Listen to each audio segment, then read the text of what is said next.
What is up, guys? Welcome back to my channel. So in today's video, you guys have either clicked it because A, you're a 90s child and you know, like, why wouldn't you want to reminisce in the past? Or B, you're not a 90s kid but you want to know what our life was like. Well, sit back and relax. I'm gonna give you 12 reasons why we as 90s kids have had the best childhood ever. Hiya, Bobby. Hi, Ken. You wanna go for a ride? Sure, Ken. There's like a bunch of TV shows during this time that like were just the most mind-blowing best shows ever.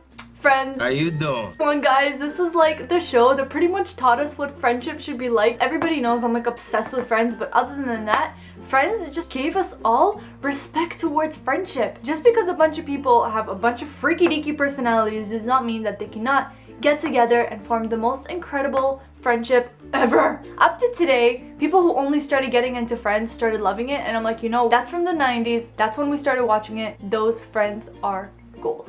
Like goals. 90s brought Boy Meets World, which is like one of the best shows ever. And you know what? Growing up as a kid, it just showed you what true love is like. And Corey and Topanga are just like, I can't, no words, just no words. NSYNC, Backstreet Boys, like hubba dubba dubba dubba. These guys were just beyond perfection. Everybody loved them. I don't think anybody understands the craze over like boy bands back in the 90s. NSYNC and Backstreet Boys were like the bomb. Like the bomb.com. And their music and their everything and their love songs and I want it that way. perfection. Other than Backstreet Boys and NSYNC, we also got to meet It's Britney. the 90s. It's just like the epitome of Disney movies. I mean, if you guys want to learn about family, about love, about finding yourself, about jungle, Lion King was just amazing. Can't even compare the Disney movies that have come since then. If you guys haven't watched Home Alone at least like 3 times every single year for the past 20 years, I cannot say how you guys said that you had the best Christmas ever. Not possible. And in the 90s, we were also introduced to like the best nanny ever, and that's Miss Doubtfire. I'm a hip old granny who could hip-hop, bebop, dance till you drop. Like the best excuse you can have to go and just slap someone that you really don't like. Do you guys remember 90s fashion? Because I do.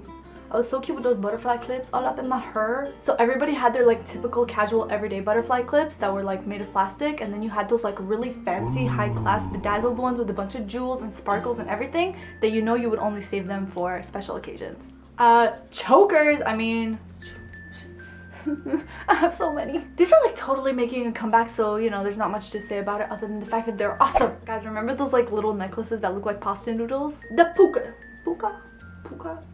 People would literally wear these necklaces, make it look like they just came back from like California or the beach, but like the beach is actually like 7 hours away. So I don't know what they were trying to do. Some boys knew how to rock those puka shells. I like those puka shells. Puka shells are nice.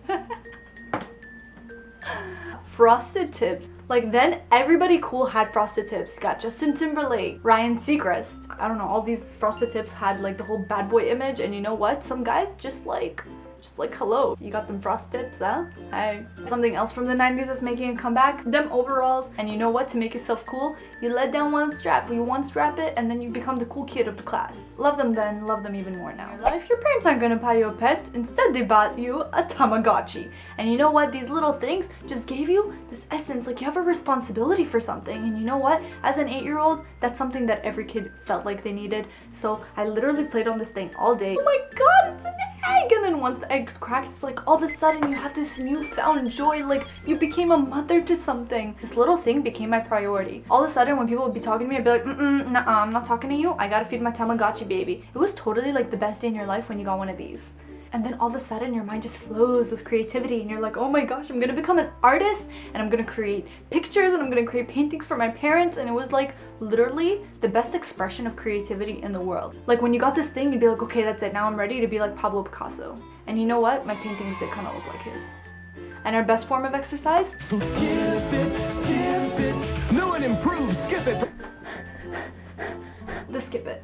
At some points, I felt like the 90s was a recreation of the 60s because peace signs were the bomb.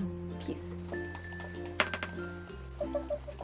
Guys, I really hope you enjoyed that video. Please like, comment, and subscribe down below. If you guys have any other 90s things that you feel like I missed that, you know, totally made the decade for you, let me know. I would love to hear it. I really hope you enjoyed a couple of these throwbacks, and you know what? It just kind of shows that like 90s kids were the best decade ever. You know what? I feel bad for kids that didn't grow up back then. Thank you so much for watching, and now I'm just gonna make like a 90s girl and...